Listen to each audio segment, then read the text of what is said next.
Heyo everybody, Haku here with my read-through for Magical Girl Raising Project, or Mahou Shoujo Ikusei Keikaku.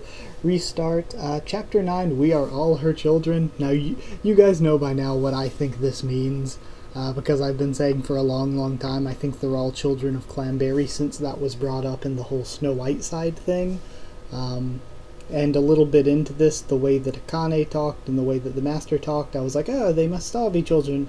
Okay, maybe not since from the beginning, but since like chapter 3 or 4, pretty early on, I was like, hey, they might be all Clanberry's children. So this title's getting me. But yeah, last time what did we see? They made it to the Demon Lord's throne, but the Demon Lord wasn't actually there. And of course the Master is like, I never not say there would be a Demon Lord there. And yeah, that's pretty much how she got out of it. Also, Snow White said 2 of the names of the people in here are dangerous, and I'm thinking maybe Flea and Shadowgale, since they're a duo, or potentially Genocycle and Yan since they're a duo, or it could be Akane because she was batshit crazy, and Cherna Mouse because she was OP. Or I mean, I guess Daisy was pretty OP as well. But yeah, could be a lot of things that means. And I think that's actually where we left off. Oh yeah, and Miyakata and Nanako unfortunately met quite the fate, and poor Rionetta-chan is all busted up. Pinocchio was not hanging in there quite well. Yeah, so I think that's everything we had here. This is 27 pages, so I'm aiming to read it all in one go, post it all as one video, but a caveat there is that, yeah, we'll see how it goes. Hopefully I don't lose my voice during this. That's the big threat, is me losing my voice midway through. So, yeah, I guess that's all I needed to talk about before. For some reason I feel like I was supposed to say something else before I started reading, but I guess not. Let's start reading, and then if I think of something in the middle of this, we can, I'll take a break to talk about it. So we're starting out with Detic Bell. Oh yeah, also I'm interested in what happened to them, because the enemies got stronger, and that's what killed the hell out of Miyakata and injured, well, I mean, I guess the dragon kind of injured Rionetta as well, but you get what I'm saying.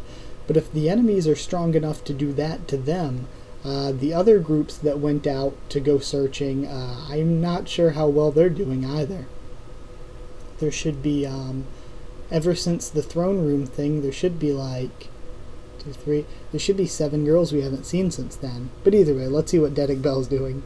Detic Bell knocked on the throne in increments of 5 millimeters. Wherever she knocked, there were no signs of hollowed out marble. There were no strange places, not just the throne, but this room, the room ahead, all the way to the ceiling. There was nothing. She'd investigated all she could. Looking at the map, there were obviously no hidden rooms, but still, there may be some small space, some crevice. And it doesn't mean that there isn't any hidden items or messages. Right now, she was hoping for a little message or an item.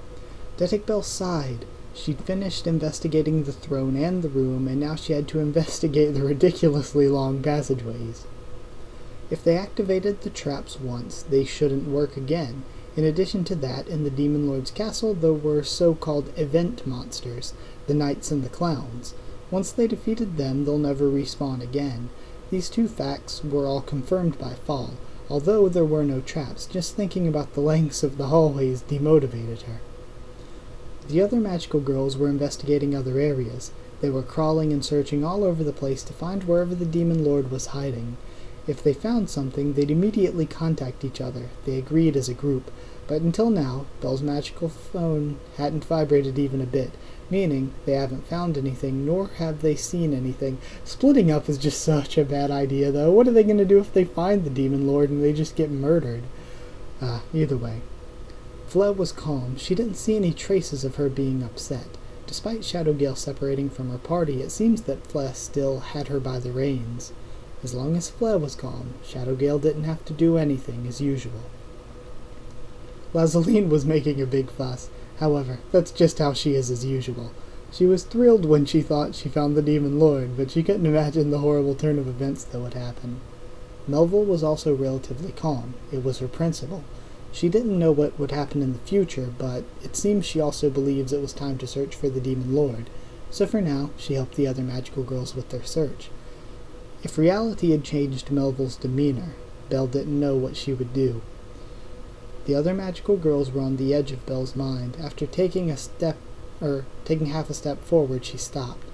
Even Clantail, who had little to say and always looked calm, didn't give any opinions, and Nokko-chan, who often followed others' opinions, should be feeling devastated by now. Belle wanted to apologize to everyone for what's happening now, that is, the Demon Lord not existing and the possibility of not being able to clear the game. Naturally, those thoughts came to her, but those are the worst things to imagine. Everyone's emotions were like a balloon filled with air.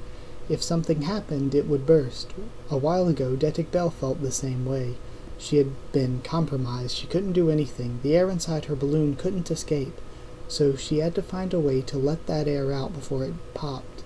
Detic Belle's airflow disappeared thanks to Lazaline. It was hard to admit it, but maybe, thanks to Lazaline, it was easier for her to relax. Now what's needed to exhale all this air and everyone else's emotions is finding the Demon Lord. Not necessarily the Demon Lord itself, but at least some hints. Even something small would be helpful. They needed a way to move forward. Detic Belle moved away from the throne, across from the room, and exited it. Before her eyes was a long, long passageway. She had to investigate all of this, and it made her feel like sighing. Yet rather than examining the passage itself, even trying to find something smaller would be easier on her mind. This area's passageways were decorated with paintings. It was easy to investigate those things, which had a higher possibility of hiding something than the passageway did. Then, one thought came to her. There was one room in this area that she hadn't investigated yet. While glancing at the decorations of the hallways one by one, she moved towards the gate of the area. She turned her direction to the light shining ahead. It was this area's shop. She exited into the terrace. She covered her eyes from the strong sunlight. Somehow, the air also looked beautiful, or at least it seemed to be cooler than the rooms before. The terrace's railing, the pillars supporting the handrails, everything was investigated by Detic Belle. There was nothing. She wiped her forehead. Now the floor. She examined every part of the terrace's floor, then part of the terrace's entrance. She observed it with her magnifying glass. She knocked on it. Like the handrails, there was nothing there. There has to be more. There was a pot installed in the center. On the outside it was just a pot, with the pottery material that's irrecognizable. The inside was dark and it was unseeable. If you pushed your hand inside of it, you wouldn't be able to touch the bottom, not even if you wiggled your fingertips and stretched them out. She thought of breaking it, but before that, Detic Belle turned on her magical phone and clicked on the shop button. The items that were sold here were the same items that she saw when she first got here. She slid the sold items column, and when she got to the final item on the list, Detic Belle stopped. There was an item that she'd never seen before. First she was puzzled, then confused, then astonished, and finally she was delighted. She didn't think that they would add new items to the shop. However, she checked the details of the new item, and Detic Belle tilted her head. The delight that she had slightly faded. There she saw Memory Restoration Device. Memory Restoration Device?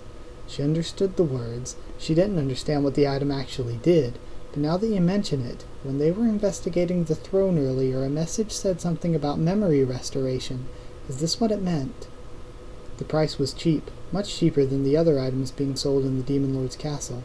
Detic Belle purchased the memory restoration device and immediately installed the app. Still, it might be a clue to finding the Demon Lord. Something very important has been given to her. That's what it felt like. Would you like to regain your lost memories? Along with the message, there were clickable icons that said yes and no. Did she want to regain her lost memories, or no? She didn't really understand what this meant. The moment she tilted her head, she saw sparks scattering before her eyes. Something happened. She didn't know what happened. Her cheeks felt cold. Not only her cheeks, but her lips, her right arm, her body, her right foot. All of them felt cold from the core. Not only was it cold, but it was hard, too. Her head slowly turned, finally being able to see the situation she was in. This coldness, this stiffness, it was marble. She fell down on the marble floor. She tried to get up, but her body couldn't move. Only the right hand hidden under her cape could move, just barely. The marble floor before her was red in some places. Come to think about it, she knew what was happening. Her head hurts like it was being tightened. Something was flowing out of it. Oh, so somebody is murdering Detic Belle now. Footsteps echoed through the marble floor. Someone was approaching. The footsteps stopped when they got close to Belle. There was a presence. It was a person. Was she hit by her and collapsed? It wasn't a monster. She didn't know who it was, but it was a magical girl. Belle tried to gather her thoughts in her head. Why was she targeted? Who targeted her? What was the reason? What were they doing before they targeted her? Her magical phone, she couldn't let her get what's inside. No. Was she going to die? She didn't want to die. However, at least, can she still make it in time? If she couldn't, she had to use her magical skill. The in-game buildings would never go against their master. Detic Belle couldn't ask them any questions. However, that didn't mean she couldn't communicate with them. They just wouldn't answer any questions. Not yet. Not good. There has to be some way. Someone was going to kill her. Nobody would know. Her consciousness is fading. If she was robbed by her opponent, then what she'll do will be meaningless. She had to hand this over to the person she trusted the most. Detic Belle began adjusting her posture on the floor. She moved her right hand. Okay, so I'm assuming she used her right hand to write something into the floor or something like that, or to communicate with the floor like she said. So somebody's murdering her seemingly in the same way that, they killed Masked Wonder, because wasn't Masked Wonder's head beaten in? Let me grab some water.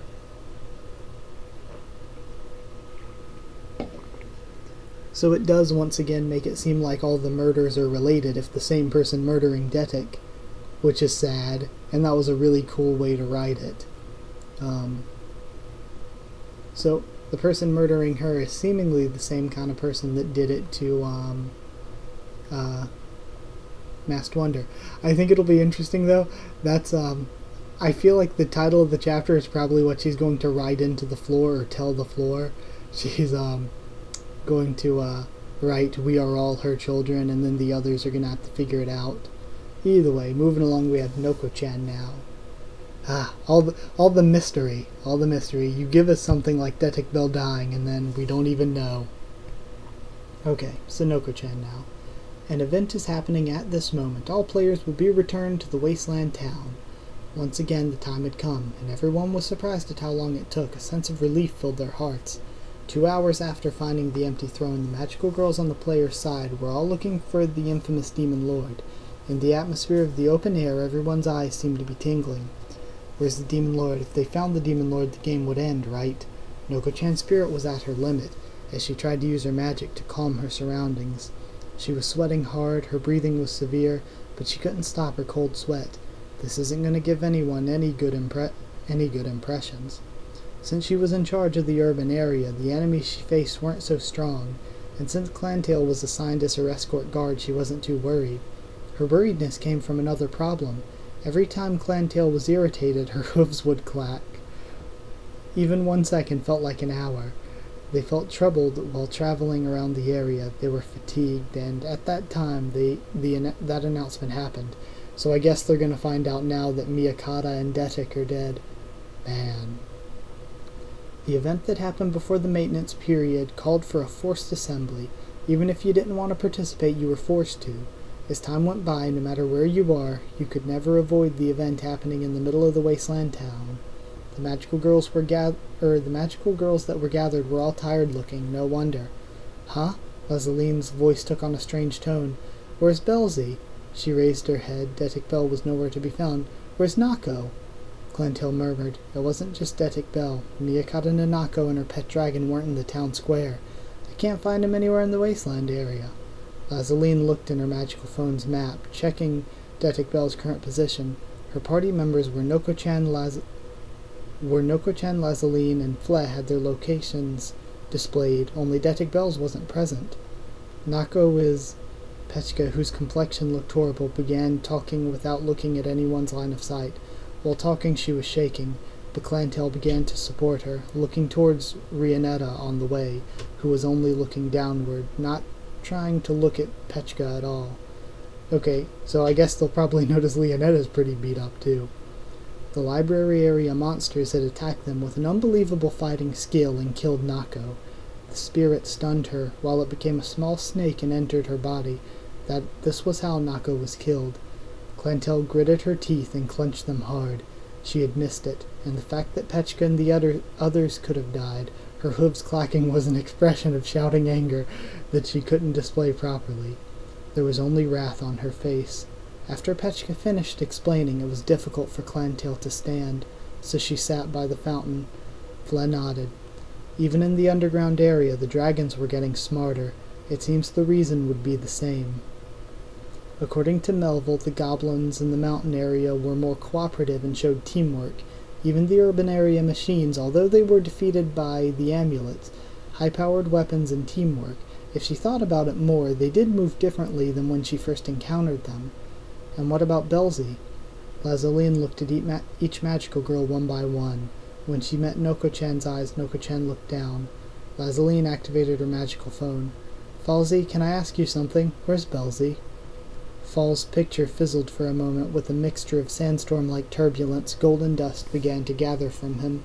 Fall began talking as if nothing had happened. Maintenance period events are mandatory, Pone. Magical girls who aren't in the Wasteland Town Square for a long time will eventually be forced to relocate to the Square, Pone. If a magical girl isn't here, then that magical girl is no longer participating in the game, Pone. But what does that mean? Fall's voice became smaller. There's a high possibility that they've died, Pone. Lazaline stomped her feet on the ground. But that's impossible. Belzy's in charge of exploring the Demon Lord's castle area. You said there's no more monsters that'll show up there, didn't you, Falsey? That's right, Pone. No monsters will show up any more in the Demon Lord's castle, Pone. Then Belzy isn't dead. If there's no monsters that showed up, all the traps have been disarmed. There's no way she could have died. Then, I'll proceed to explain the event, Pone. Hey, are you listening? Oi, where's Belzy? Okay, I just realized that they were all in groups of 2 or 3, except Melville, who was alone. I think. Yeah, Melville was the only one alone, because Nokko-chan and Clantail were together. I think Shadowgale and Flem might have actually been together. Weren't they both in the dragon area? Unless maybe they were each alone, it could have been one of them. That's possible as well. So I guess it's either Flea, Shadowgale, or, unless it's, like I said, one of the ones that have already died, like Yumenashima, then it's either Flea, Shadowgale, or Melville were the only ones without a alibi here, because Nokko-chan and Clantail were together, and Miyakata, Nanako, Rionetta, and Petchka were all together. So, they all have alibis right now. Okay? Are you listening? Or where's Belzy? The wind blew into the square. A small amount of sand began soaring, and the magical girls covered their faces with their hands. As the wind blew, sand began to fall. Val began to talk about the event. It seems that he wasn't listening to any of Lazaline's questions. Today's event is, since you've all reached the end of the Demon Lord's castle, there's a fixed event that will occur instead of a random one, Pone. Some strategy guides will be distributed, Pone. Please check your magical phones, Pone. It wasn't that Fall was trying to explain slowly, but Fall seemed to be speaking slower than usual. It's as if Fall himself didn't know that this event existed. And what's this supposed to be? What Melzy's saying is, this guide supposed to be, what's this guide supposed to be? I'm also worried about this, but seriously, what about Belzy? Yes, well, with this distribution, the event is now over, Pone. They installed the Strategy Guide app on their magical phones. When they activated it, some text was displayed. This is all good and all, but what about Belzy? Hang on a minute, Lazaline. Lazaline, who was trying to run off, was stopped by Flea. The magical girls who watched the app had their faces frozen with shock. Those of you who have made it to the Demon Lord's throne deserve to know the secret of the Demon Lord. The truth is, there's one player among you all who is the Demon Lord. She has her own win condition. That is, to eliminate all of you. Please be careful not to get killed. And again, I'm not sure if it's one of the remaining alive ones, because this seems like the kind of thing that's just meant to turn them all on each other. This strategy guide was a little too direct. It was like someone knocked some sense into Nokko-chan's head. Her head was spinning and her knees were trembling. The people around her seemed to be talking about something, but Nokko-chan couldn't hear anything. Flea clapped her palms together. Now that the event is over, we have no obligation to remain in this town square. I propose we look for Detic Bell's whereabouts. We don't travel alone, we travel in groups of 3. After all, the Demon Lord could be anyone, right? Before Flea even finished, Lazaline ran off as fast as she could, with Melville and Clantail hurriedly chasing after her. Okay, so now we're still on page 9, and holy shit, let me get some water.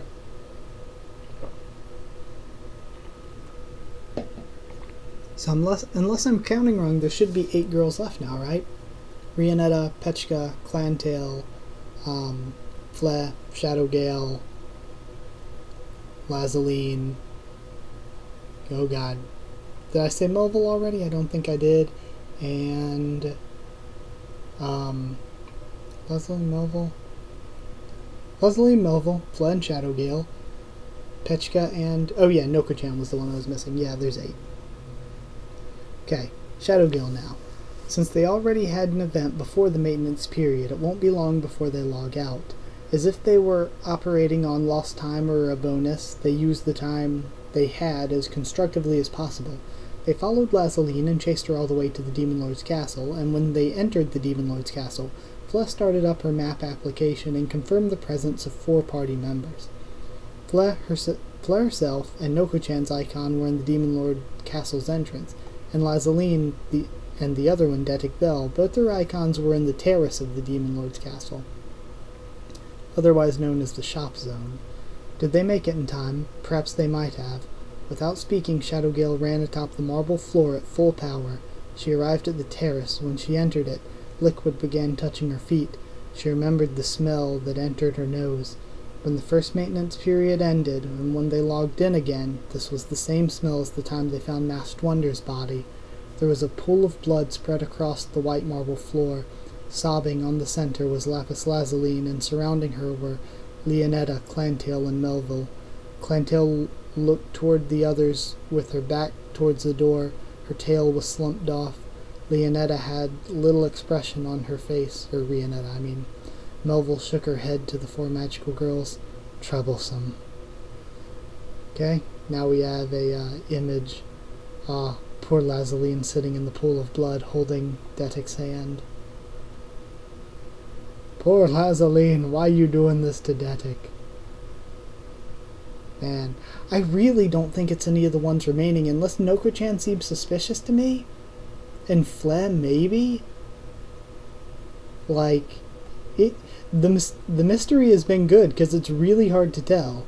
Like, I still think it's not one of the remaining ones. It's one of the ones they think is already dead, maybe? But it is so hard to tell. Because I don't think it's Rionetta at this point. Nokko-chan seems suspicious, but she was with Clantail. I don't think it was Clantail. I don't think it's Shadowgale. Don't think it's Lazaline. Yeah, I would definitely say it's not Lazaline or Shadowgale at this point, because they've both been surprised by it happening. And then, same with Nokko-chan and Clantail, and it can't really... Yeah, Petchka and, Petchka and Rionetta kind of have alibis. I mean, it's possible that one of them could be guilty, and then one of the monsters... No, because they were together when this was happening. So yeah, it can't be any of those 6. Then it has to be either Melville, who I really don't think it is, or Flea. So it's either Flea or it's none of these 8. It has to either be Flea or none of these 8. I don't see a possibility of any of those, of any of the 7 doing it. I kind of see the possibility of Melville, but I don't want to believe it. I trust Melville. It just doesn't seem like it's her to me. Either way, continuing on.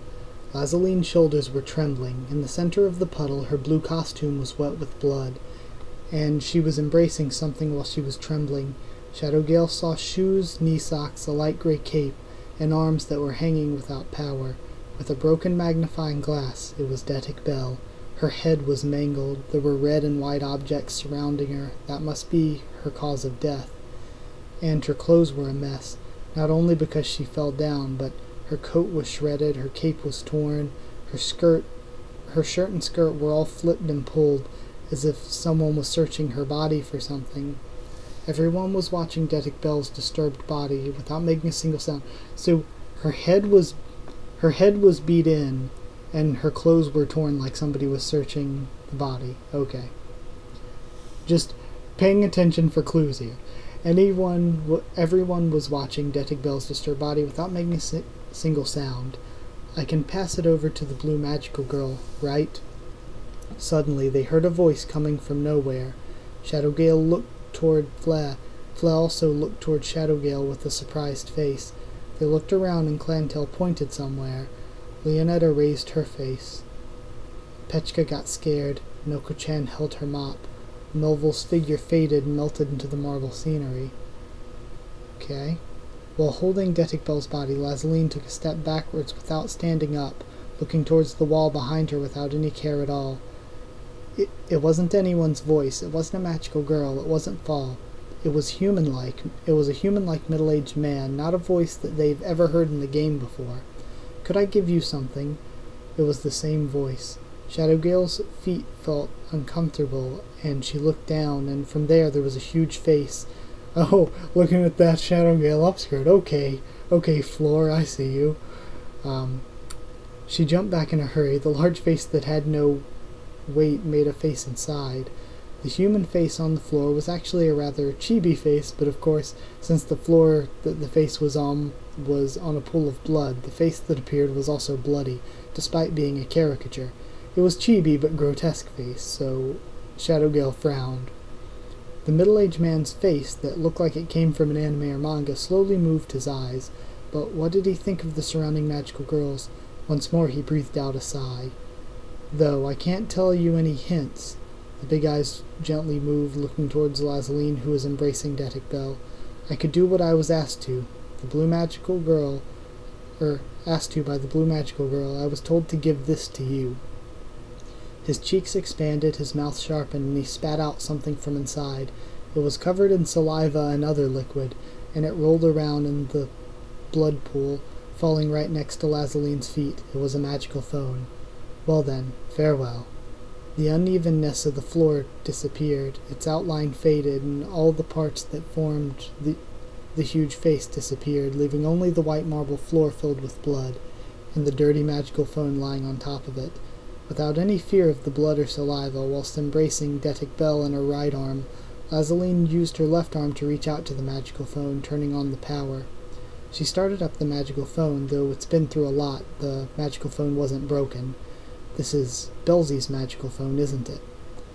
Why was Detic Bell's magical phone stored inside that gigantic face? Fleb breathed out a sigh on Shadowgale's back. Shadowgale's neck hair stood up. She felt horrible when the sigh breathed down her neck. Detic Bell's magical skill is to talk to buildings, right? How'd she use her magic? Does anybody know? Well, she'd kiss a building and then their faces would pop out and she could talk to them, but she said she couldn't use it at all in the game, so...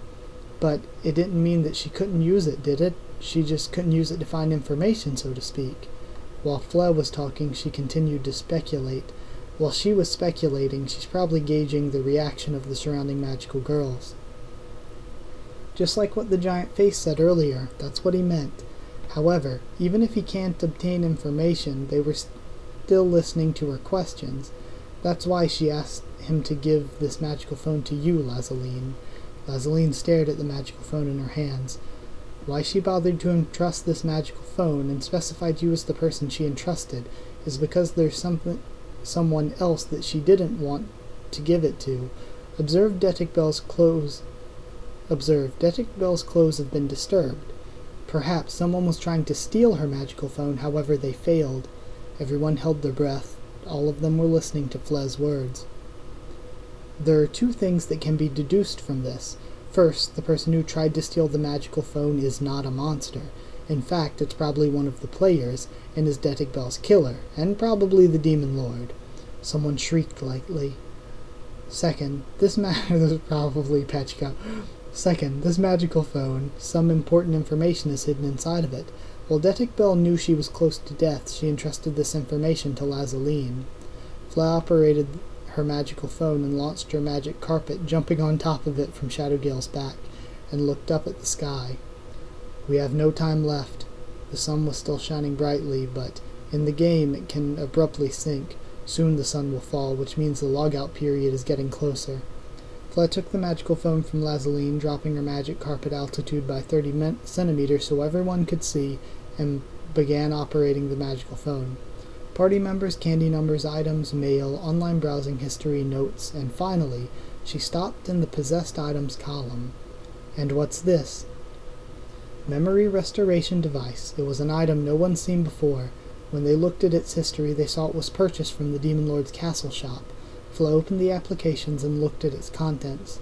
Would you like to regain your lost memories? Yes? No? What does this mean? Flo pushed the yes with her fingertips. The light on the no button disappeared, and the yes button glowed white. A message was then displayed on screen. Memory state is now on. In the next maintenance period, all players' lost memories will be returned. The time has come. The sunlight faded. Everyone's consciousness was interrupted. Shadowgale was once again Momori Totoyama, sitting on her bed in her room. In front of her she saw Konoe, sitting on Momori's chair, the same as before the game started, her special chair. Suddenly, her head felt clearer. A fog had been lifted, and all her memories came back. Momori bent her body, completely vomiting on the floor. Oh shit, I wonder what the memories are. 100% they all had to win survival games to become children of Clanberry. That is just definitely my guess, and that's probably why they're throwing up or whatever, because they remembered all their friends dying and whatever. Petchka's turn now. All of her memories returned. Chika was absent from school for 2 days. Yes, see, she's absent for school. It's bothering her because she remembers all the people dying. Either way, I'll move along. The battle in the Demon Lord's castle was fierce. The enemies were strong, and furthermore, there were so much of them. Missiles were flying, explosions were around her. She wanted to close her ears, but then she saw the smoke. There were swords being swung, and even if she blocked it with her shield, her arm became numb.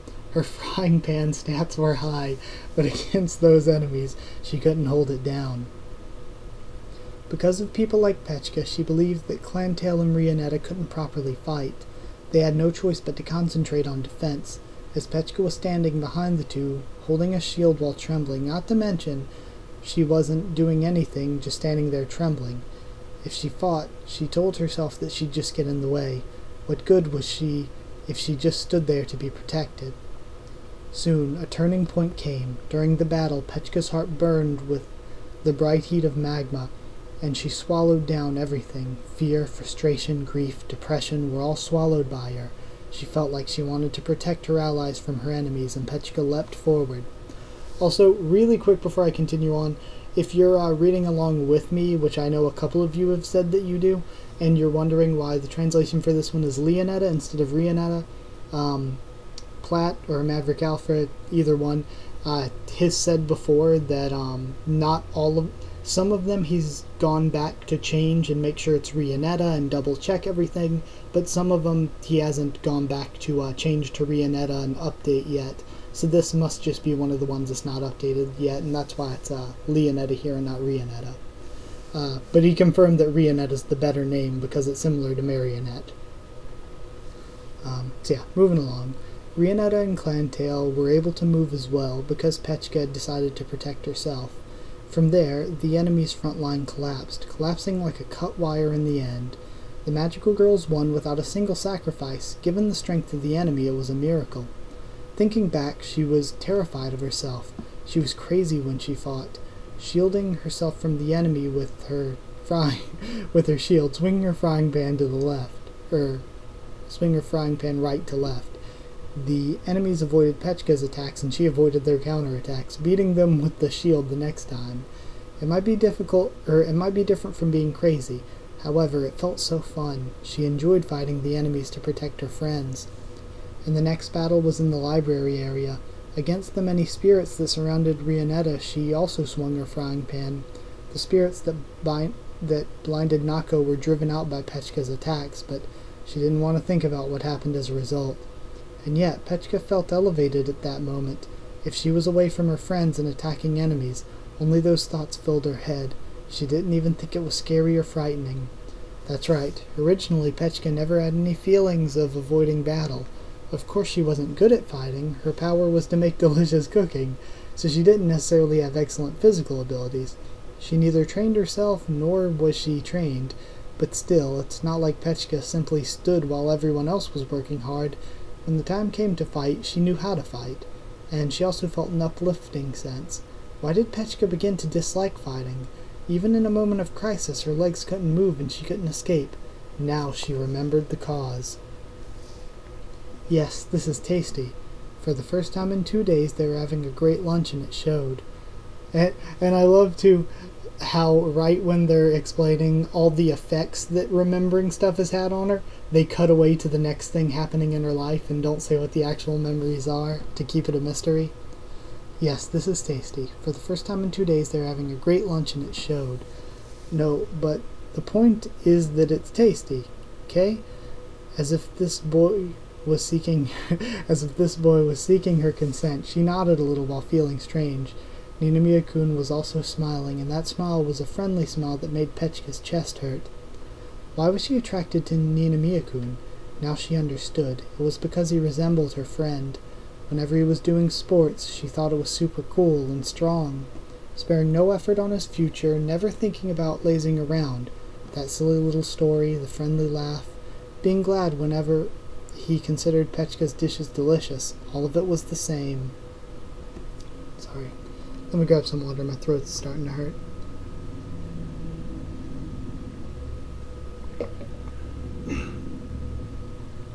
In Petchka's mind, she heard a nostalgic voice, someone who wasn't here anymore, an important friend.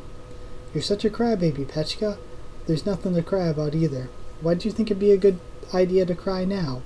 They were pretty harsh words. Don't worry, as long as I'm here I won't let a single scratch hurt you, Petchka. So seriously, don't cry, okay? We'll be in trouble if you keep crying. What's wrong, Petchka? You'll be fine. Remember that kick earlier? Pretty good, right? She was always together with her. What are you doing? Stop fooling around. Why'd you listen to what she said? Don't you know she's bad news? Petchka, run!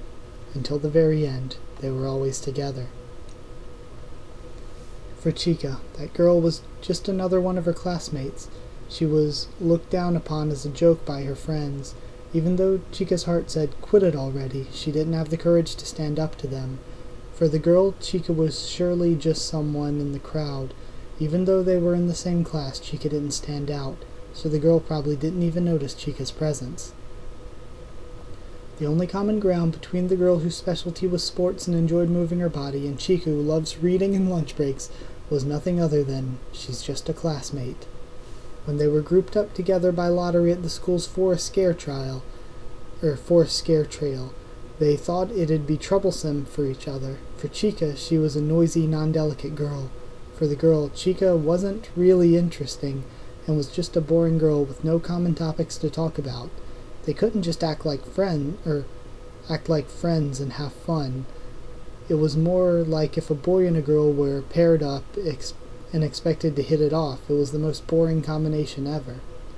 Especially since the scare trail was supposed to finish with an exciting note, the girl's adventurous spirit reached its boiling point, so she proposed going off the trail for a shortcut, and ended up going the path less followed. Chika desperately tried to stop her, but the girl's outdoor spirit couldn't listen to Chika's indoor persuasions. The girl folded her ponytails and dove into the bushes. Chika didn't want to leave her alone, so she reluctantly followed. The trail that animals tended to take was a choppy and meandering trail that didn't progress properly.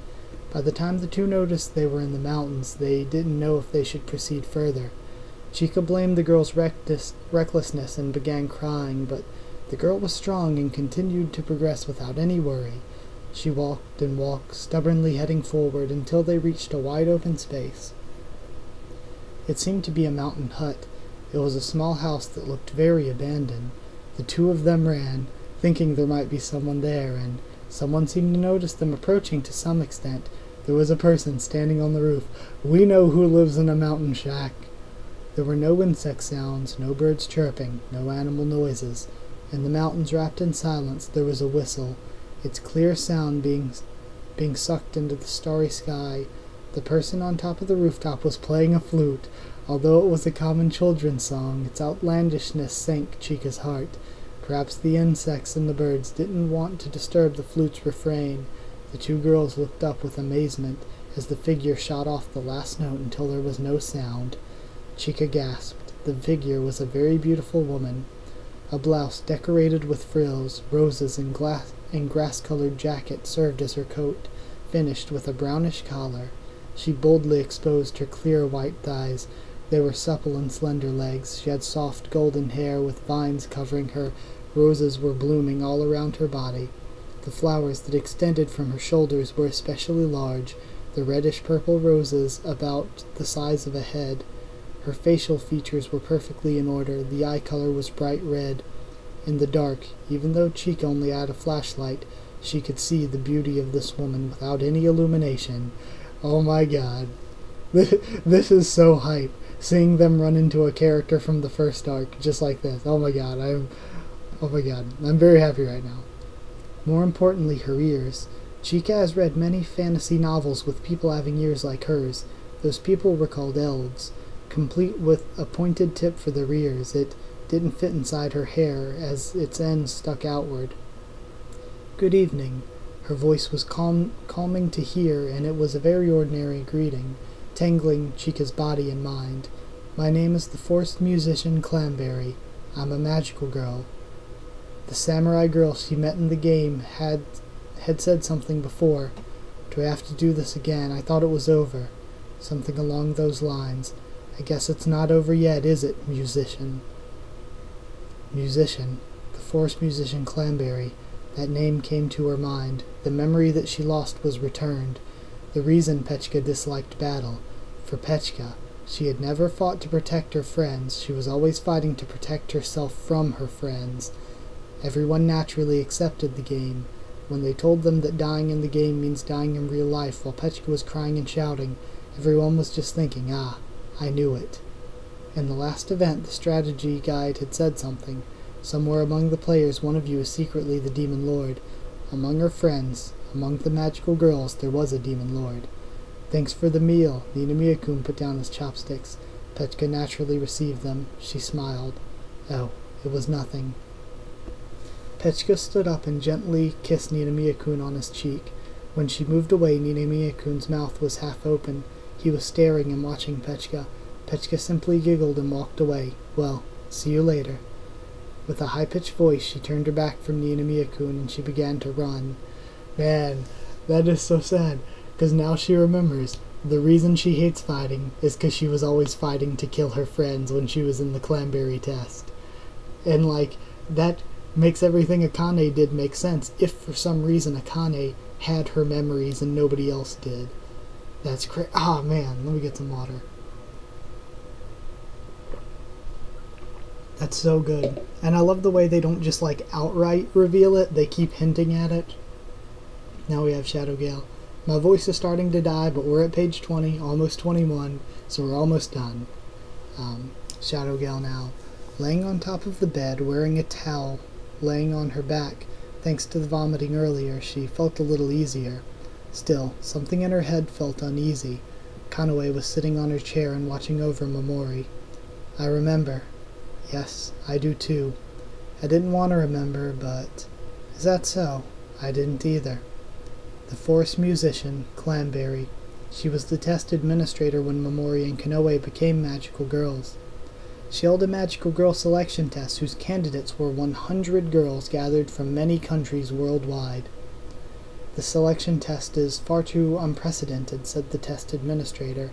I'm sure it'll be all the more amazing, Pone, said her mascot character. Was the test unprecedented, or was it a common way for Clamberry to test? I finally felt it. What do you mean? I won't forget what I saw back then, even if I just passed them by. If I hear her name, I should remember. Yet, I couldn't remember our administrator's name. That's funny, isn't it? Artificially, all of our memories about Clamberry and her selection test have been sealed. Momori turned her face toward the wall, turning her back toward Kanoe. Is that so? Momori's been taken care of by Kanoe. All her vomiting when she returned was cleaned up by Konoe. If she had been ordered something important by someone else, it was hard for Momori to isolate herself, so she often had to clean up after herself. This seems to be the first time the lady of the house had cleaned up after Momori instead, but she didn't say that out loud. If it was possible, she didn't want to see Konoe's face right now. If she saw Konoe's face, all she could see was that selection test. She recalled what Konoe had done, even if she didn't want to. If she were to vomit again, she could only retch. And now, I know who the culprit is. Yeah, I do too. I understand why I failed to recognize her. Konoe's voice was calm. Momori wasn't disturbed. What she did in the past, what she had done to become a magical girl, she remembered it. But as usual, Konoe Hitokoji was still stubborn, stout, and arrogant.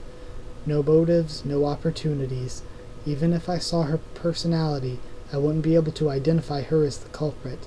As a rule of thumb, if a magical girl committed a crime, they'll use their magic to conceal their motive and opportunity, so I assumed I only needed to see their personality. Even in the streets of the Wasteland area town square and during the great dragon fight, I saw her reactions, yet she still cheated me. The culprit hid her methods using magic, but also hid her own expressions using her magic, thus concealing her personality. It's sounding like either Melville or Nokko-chan, to tell the truth. Hid her own expressions using her magic. I mean, it could also potentially be Rionetta, but I don't think so. It's very interesting. Konoe's voice began to heat up. Well, there's also the time before our memories returned. She killed Detic Bell because she wanted to steal something from her, and once we grasped how she did that, we'll understand how she hid the coin and altered Chernomouse's magical candies as well. I won't act like some detective and say, you're the culprit, how she committed the crime is this way, and explain everything off. All the participants, even those who didn't know how the culprit committed her crimes, once their memories returned, the culprit should be obvious. Yeah, I guess that's so. Or they could just be wrong. They could be thinking it's Melville because she looks like Climberry, but they could be wrong. I don't know. We'll see. Yeah, I guess that's so.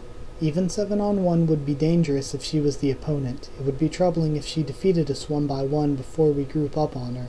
Before we do anything, we shouldn't waste a second and join up with everyone else. According to the last message, she's the Demon Lord. If we kill her, we end the game. Yeah. Just before we ended the game last time, I registered you as a party member, Momori. Me, Lazaline, Nokko-chan, and you, Momori, will meet up as soon as we restart the game. And depending on how fast we can join up with the others, at worst, 1 or 2 people may die. And would you want that? Sacrifices? If it's possible, I'd like to avoid it. Our enemy knows we're on to her. She'll show some form of movement.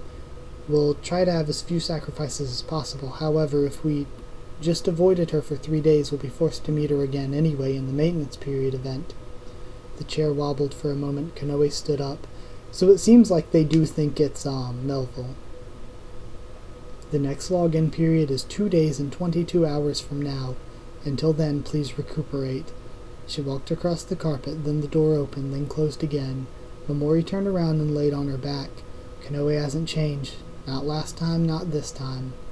Even among 100 people, Flea was still Flea. Sometimes she formed alliances, sometimes she separated. When it came time to fight, she manipulated magical girls like a conductor, an agitator causing death, a two-faced con man, a reliable leader, a heroic victim, and a variety of other roles. From a bird's-eye view, she moved her pieces, sometimes even becoming a piece herself, shaking the balance and pulling invisible strings. In the abnormal situation of a death game, Flea demonstrated her true talent without any regrets, crushing all the magical girl candidates. Was she going to deceive? Was she going to kill? Has she already killed? The last person, while she continued her alliance with that magical girl, she shot her dead from the back. Her hands and feet splayed out, organs hanging from tree branches, while it was literally raining blood. Watching from the shadow of the trees, the forest musician Clamberry spoke with her. Flea's face, arms, clothes, all of them were stained with blood. It wasn't her own blood, it was the blood of her victims. Just as we agreed, there are no complaints, I assume. And what a wonderful agreement. In fact, it makes me want to face you myself. That's not part of our deal. Speaking of which, my strength is not the kind of strength that you seek. If you seek a strong opponent, look elsewhere." Konoe looked back at Momori, her tight face momentarily distorted violently, but soon returning to a peaceful smile. "Well, let's go home. It's been a tiring day." Momori didn't know anything about this. Konoe's deal with the forest musician wasn't informed to her. She didn't even know anything about the details. Konoe simply told the forest musician that she'd done as she asked.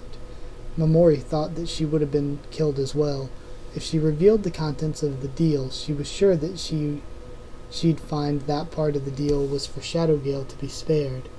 That's what Konoe's face had told her. She didn't miss that expression at all.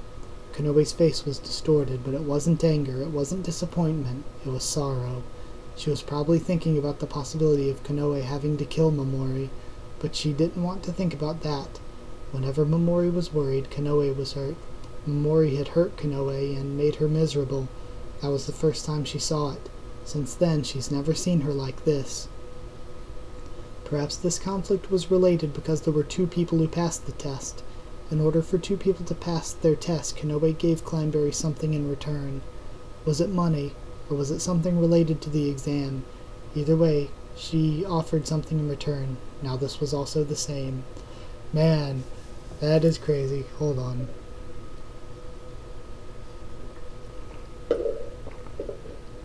So pretty much she made a deal with Clanberry during their exam for two people to pass instead of one, and she killed a bunch of people. Did Masked Wonder really do the same thing? That is, was she in a death game and killed people? Momori rubbed her eyes. The pillow under her head was also damp. Konoe surely, even if Momori was turning her head back from her, would have noticed that Momori was crying. So, yeah, they're all children of Clanberry, they all survived death games, and what this makes me wonder is, it seems like their memories were taken afterwards by the Land of Magic, so that's what my bet is, or maybe their memories could have also been taken when they were put in the game. But I'm thinking it was before even being put in the game. I'm thinking it was the Land of Magic took their memories of their tests. Interesting, though. We will see. Now we have Master Side Part 9. Clanberry was supposedly a magical girl. When she was just a little girl, she joined a magical girl selection test, and an accident happened. One of the participants used her magic skill, and the test administrator couldn't stop her. And other than Clanberry, the participants and administrator were all slaughtered. Because of that accident, it was said that the accidents were caused by the mascot character Fav's malfunctioning of his checking systems. But Fav then suggested something to Clanberry, who was still suffering from post-traumatic stress. It was said that he turned her murderous. Don't be ridiculous. If everyone just blamed it on the mascot, that's like a lizard cutting off its own tail. The accident happened because the system was defective. How else could Clanberry still become a test administrator without proper care? And their further checks were soft. Sure, they were trying to make precious magical girls, but the reason all of this is happening is because the way they choose magical girls is far too sloppy. Clanberry became a test administrator, and so was in a position to select magical girls. She was able to conduct selection tests at her own discretion, never leaking out its contents. In her selection tests, she made everyone kill each other and intensified it by participating in them herself. And once there was a clear winner, their memories would be replaced with, "I'm a magical girl that passed through a normal selection exam," and they'd become magical girls with false memories. So Clanberry had somebody that could do that for her, I guess? Somebody whose magical skill could do that, or maybe Fav could do it. Clanberry couldn't do it herself, because that's not her skill. So I guess that means Clanberry had to have had an accomplice.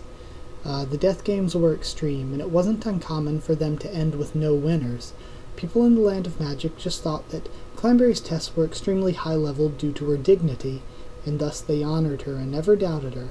Clanberry's crimes were deeply rooted. She had many collaborators other than just her mascot character. Okay, so she had many collaborators.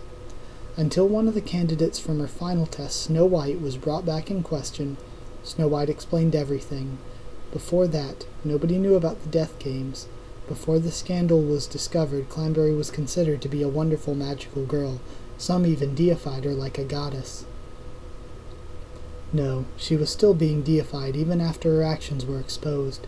Clanberry's advocates believed that only the strongest people are fit to be magical girls, and there were about 2 test administrators that believed the same thing after Clanberry's death. Both of them were captured by the white magical girl Snow White. Snow White was known as the magical girl hunter. She arrested those 2, and they were charged of similar crimes as Clanberry. However, Snow White was still sweet, according to the girl with glasses. So I'm assuming those 2, unless one of them is one we just haven't seen yet, I'm assuming the 2 are Pithy and Flamey, since they're the 2 we actually saw her go after. Unless, yeah, like one's just one we didn't see yet. Clanberry had sown her seeds everywhere, and they weren't just inspired by the wrongdoings of their test administrator. As a test administrator, Clanberry had been active for a long time in the past. From those tests, there were many magical girls with philosophies as such. I'm just a strong magical girl. I can think of nothing else but beating others. With blood in my hands, I've won my rightful place as a magical girl. I'm going to kill people. I don't care about the lives of others. Those girls weren't supposed to be chosen. As Clanberry was an improper magical girl, she could only select improper magical girls. No matter how much they lost their memories, no matter how active they were fundamentally improper magical girls. That's why they need to restart their tests. However, the Land of Magic had abandoned them. They assumed that these girls were victims of Clanberry regardless of their sins. They thought that if they didn't return their memories, then they wouldn't escalate the problem, and so they didn't care. Don't be ridiculous. What did they think magical girls were? Okay, hold on. Last page. Gentle, understanding people's pain, empathizing with others' feelings. Courage, but also averse to killing. Hard workers, both in intelligence and physical abilities. Filled with a sense of justice, a lovely magical girl. That was a proper magical girl, and that kind of magical girl would be able to figure out who the Demon Lord is by their wisdom and be able to overthrow her. Back to Clanberry's case, this girl was carrying out her own tests without the Land of Magic's supervision, and she was hated, spoiled, disliked. That's fine. So long as she was able to create proper magical girls from these children of Clanberry, then that's fine. However, if there is such a thing, then it would be a story. However, these girls were largely improper. Like Magical Daisy, without even knowing her true origins, she got herself into an anime, something only given to magical girls in good standing. If they died, then they should die. If they died, then they were improper magical girls. If they were proper magical girls, then they would be guaranteed to survive, because they would have been chosen by God. So this chick is crazy, because of course if they get murdered by somebody, then it's not because they were an improper magical girl, just that they got murdered. But yeah, either way, so the twist happened. I thought it was revealed really, really awesomely. They're all Clanberry's children, of course, and I'm really interested to see where this goes. I'm not bummed, but I kind of wish we did get to see Snow White again. So yeah, either way, that was really, really good. We still have 8 alive. It seems like one of them is the culprit, and it seems like they're thinking that it's Melville, and it could be. Yeah, it could be. I guess maybe it's not Flea now. I don't know. I get the feeling that it's one of the ones they think are already dead. I don't know. Either way, though, I'm going to go ahead and end this one. If you did like the video, comment down there. Tell me what you thought of this chapter, what you thought of my thoughts, reaction, all that. Subscribe for more Magical Girl Raising Project, much more on the channel. Follow on Twitter if you want. I'll try to keep you updated there and stuff for the channel. That is it. If you want a link to the Discord, just ask and I'll give you one. That's it. Thank you once again for watching, and I'll see you all next time.